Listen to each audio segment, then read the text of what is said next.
All right, time to move on to problem number 6. So, I gave you a function that's a monster.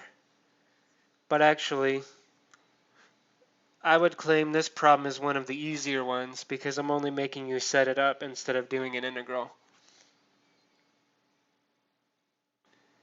Because you have better things to be doing than spending an hour working this out. The A's and the B's and however much there is. But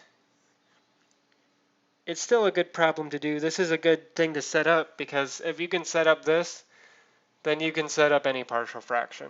So that's the reason for one like this.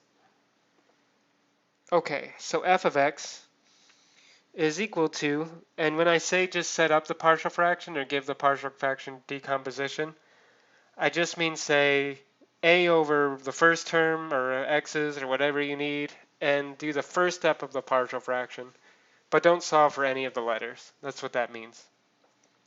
So, moving this means first I have this x minus 1 term, so that's a over x minus 1. So this term gives this,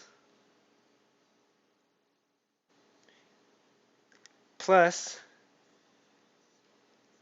bx plus c over x squared plus 1, but not squared yet. So I'm going to underline them so it's less distracting. So what's the blue going to be? I get bx plus c, but then I get dx plus e over x squared plus 1 squared. And both of these blue terms, or both of these terms come from that one x squared plus 1 squared term. The x cubed gives me f over x plus g over x cubed plus g over x squared plus h over x cubed. So this one little x cubed is giving me these three terms underlined in purple. And then plus, I have 2x squared plus 7. So that means I need an ix plus j over 2x squared plus 7.